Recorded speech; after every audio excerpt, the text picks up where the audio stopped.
शहीद महेंद्र सिंह की बहन रक्षा कंवर हमारे साथ मौजूद हैं और बात करने की कोशिश करा। सब पहले स्वागत है आपको भाई जी। हम बताओ क्या कुछ आपको कहना है। सबसे पहले भैया के लिए इन्हीं शब्दों से मैं शुरुआत करूंगी। बढ़ते रहे कदम तूफानों को चीर के, चट्टानों से हौसले रुख मोड़ दे तकदीर के। बिजलियां हैं जिनकी नसों में और लहू में आग है, मृत्यु से निडर जो हर संग्राम को तैयार है। ये सलाम उनके नाम जो इस देश के पहरेदार हैं। और प्रत्यक्ष को प्रमाण की ज़रूरत नहीं है। आज जैसे कि पूरे राजस्थान ने नहीं पूरे भारत ने देखा, उन्होंने देश सेवा के लिए, राष्ट्र सेवा के लिए अपने आप को समर्पित कर दिया।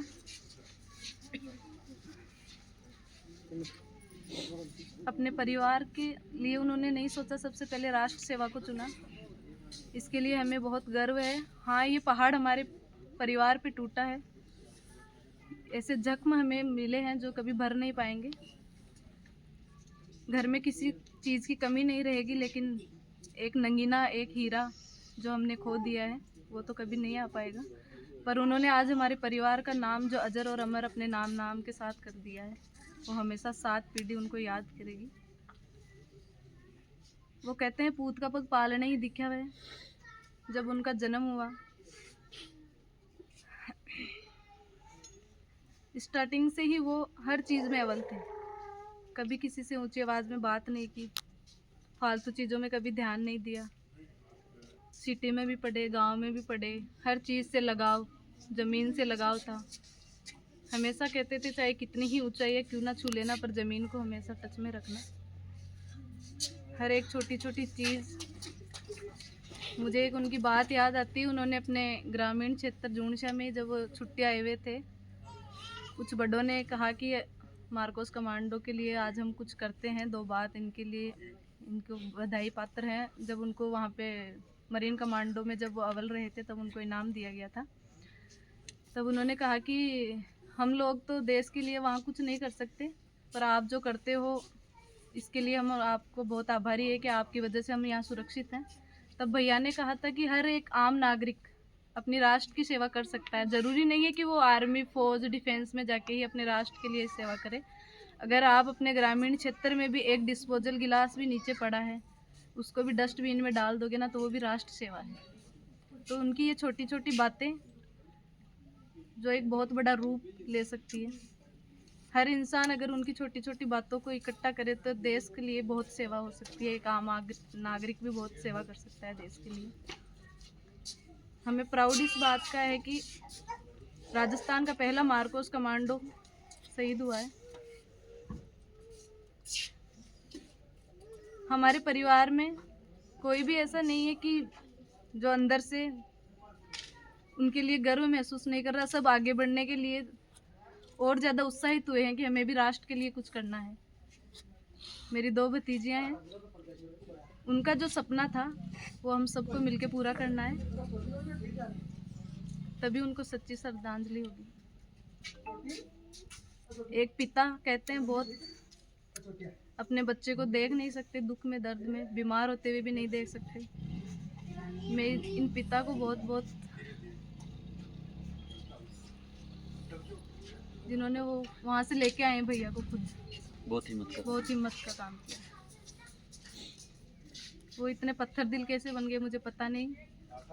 जिस दिन उनकी रैली निकल रही थी, ऐसा लग रहा था जैसे खुद उनमें समाहित होकर उन्हें पावर दे रहे हो। आँख में एक आंसू भी नहीं।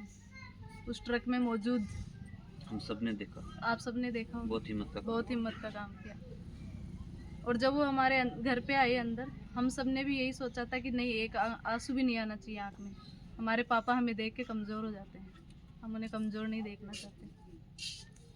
आज उन्होंने जन्म से लेके जब वो लगभग 17.5 साल के नौकरी लग जाते हैं नेवी में, उन्होंने 12th पास आउट किया सिक्कर आदर्श से और फर्स्ट भर्ती में वो क्वालिफाई हो गए। तब गांव का नाम रोशन कर दिया, परिवार का नाम रोशन कर दिया। लगता है जैसे छोटी सी उम्र में आके पूरी रचना रच गए हैं और अपना गोल्डन पीरियड जी गए हैं। उनको रेंगना पसंद नहीं था, ऐसे लग रहा है जैसे बहुत कम उम्र में सब काम कर चुके हैं, अपनी बहनों का, अपने भाई का, पूरे परिवार का, जैसे अपनी सारी जिम्मेदारियां निभा गए हो और अपने फैमिली की जिम्मेदारी जैसे हम सब पे सौंप गए। ये समझ सकते हैं जिस जिस प्रकार से जो वज्रपात परिवार पे हुआ, लेकिन आप सभी लोगों ने हिम्मत के साथ अभी उनके सपनों को पूरा करना है। और कोई भाई साहब कोई बात जो विशेष था लगाव हो मने लगे बिल्कुल। तो बिम और कोई तन कोई वाक्य याद आवा था को जीवन को कोई विशेष वाक्य जिन जो तन हमेशा याद आवा कि महेंद्र के साथ आप ये करता क्योंकि भाई बहन तो बचपन में बाल लीला करे, लेकिन भी बाल लीला में भी एक गोल्डन वो स्वर्णिम अवसर वह एक स्वर्णिम जो पीरियड वह जो मान लो कोई विशेष तो कुछ बताना चाहो आप? हाँ, विशेष लगाव रहा क्योंकि मैं 1.5 साल ही छोटी हूँ उनसे। मैं लालासर ग्रामीण लालासर में पढ़ती थी, यहाँ पे अपने पास में ही है, ज़्यादा दूर नहीं। तो मेरी शुरू से स्टेज पे आने की रुचि थी। मैं जब मतलब 3rd क्लास से स्टेज शो कर वो बोल वक्त तरीका भी लग रहे तो उनको बहुत शर्म आती थी। तो वो बोलते थे जब मैं स्कूल से बाहर निकल जाऊँ तब बोला करता जब मैं यहाँ पे नहीं रहूँ तब बोला करता। लेकिन उनको बहुत प्राउड था, वो पीछे सबसे पीछे बैठ के सुनते थे ये क्या बोल रही है, घर आके बताते आज इसने इतना अच्छा बोला, आज इतनी अच्छा बोला। पापा मुझ में मतलब मैं सब कुछ कर सकता हूँ, लेकिन ये जब स्टेज ज्वाइन करती है तो मुझे बहुत प्राउड होता है। लेकिन पता नहीं क्यों मैं सबसे लास्ट में जाके सुनता हूँ, इसको सबसे पीछे बैठ के सुनते थे। लेकिन ये है कि हमारे परिवार में नहीं, हमारे आसपास के गांव में एक ऐसा श्रवण कुमार बेटा नहीं हो सकता। उनमें जो खूबियाँ थी शायद वो मुझे नहीं लगता हर बेटे में हो। भारत माँ से यही प्रार्थना करती हूँ कि आज आपने एक क्षत्राणी के सपूत को अपनी गोद में संभाल लिया, जो बहुत अनमोल था। शायद वक्त और भगवान को अच्छे लोगों के लिए इस धरती पे बहुत कम टाइम होता है। वो अपने उसी टाइम में अपना सब कुछ जो करना होता है वो कर जाते हैं। भगवान उनको दूसरे काम के लिए भेजना चाहते हैं, इसलिए बहुत जल्दी उनको वहाँ से ले जाते हैं।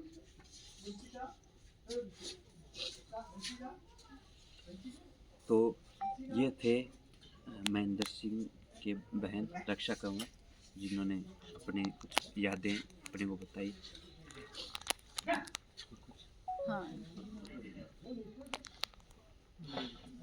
जब भैया की मार्कोस की ट्रेनिंग चल रही थी तो उन्हें एक बार श्रीलंका भेजा गया। उसी टाइम हमारे पास की कॉलेज है LBS महिला गर्ल्स कॉलेज, वहाँ पे बोला कि प्रेसिडेंट के चुनाव होंगे। मैंने पापा से बिना पूछे वहाँ पे फॉर्म फिल कर दिया और भैया से डायरेक्ट बात कर ली कि भैया चुनाव होने वाले हैं, और मैंने तो फॉर्म फिल कर दिया। तो पापा से पूछा क्या, मैंने कहा मैंने तो नहीं पूछा पापा। वहाँ से उन्होंने मतलब इतना मुझे कॉन्फिडेंस दे दिया अंदर कि तू टेंशन मत कर, सब अच्छा होगा, अगर तेरी इच्छा है तो तू कर, पापा से मैं बात करूँगा। फिर भैया ने पापा को बताया फ़ोन पे कि उसने फॉर्म फिल कर दिया है और आप जितना हो सके उसको उसका साथ देना, और अच्छी बात है अगर वो लड़ना चाहती है तो उसको चुनाव करवाना। जब चुनाव के नतीजे आए तो सबसे पहले उन्हीं को मैंने कॉल किया था। तो उन्होंने वहाँ पे पार्टी की थी श्रीलंका के अंदर, सभी को मिठाई खिलाई, बहुत खुश हुए थे वो कि आज मेरी बहन ने, एक होता है 36 कौम को साथ में लेके चलना। मेरे पिताजी का व्यवहार ऐसा है, हमारे पूरे परिवार का ही, आप किसी से भी पूछ लेना कहीं भी, जातिवाद नहीं है हमारे। 36 कौम की लड़कियां वहाँ आती थी, वहीं पे मैंने देखा मेरे परिवार की स्ट्रेंथ कितनी है, क्योंकि हमारे समाज की ओनली फॉर 16 लड़कियां पढ़ती थी वहाँ पर, और मैंने 300 वोटों से लीड की। सभी अदर कास्ट के, जब कहते हैं ना कि नहीं कास्ट वाइज चलता है, प्रत्यक्ष को प्रमाण की ज़रूरत नहीं होती, वो देखते हैं अगला बंदे में दम कितना है, ये कुछ कर सकता है या नहीं कर सकता, उसी अनुसार वोटिंग हुई थी। तो वहाँ पे मुझे लगा मेरी वजह से नहीं, ये हमारे फैमिली बैकग्राउंड की वजह से, वो केवल मेरी जीत नहीं थी, इनके व्यवहार की, भैया के, पापा के, दादोसा के, इनके व्यवहार की जीत थी। उनको तो कभी नहीं भूल पाएंगे, उनकी शहादत को पूरा देश याद करे, मैं यही चाहती हूँ। और उन्हीं की तरह और भी बच्चे हैं जो आगे बढ़े और राष्ट्र के लिए समर्पित हो, देश सेवा करें। अगर वहाँ नहीं जाना चाहते तो फिर भी अपने गांव में रहकर, कहीं भी किसी भी क्षेत्र में रहकर आप राष्ट्र सेवा दे सकते हो। उनकी जो ये बात है वो रोज़ मुझे इस दिमाग में मेरे चलती है, रात दिन मैं सबको बोलूँ, अपने ग्रामीण क्षेत्र में भी सब भाइयों को बोलूँ उन्होंने एक छोटी सी बात उस दिन की थी कि एक डिस्पोजल गिलास भी अगर कचरा भी उठा के डस्टबिन में डाल दोगे वो राष्ट्र सेवा है। तो उस बात को सभी याद रखें और अपने राष्ट्र की सेवा के लिए हमेशा तत्पर रहें। जैसे भैया ने शहादत दी, सब उनको याद करें। ठीक है, धन्यवाद बहुत बहुत।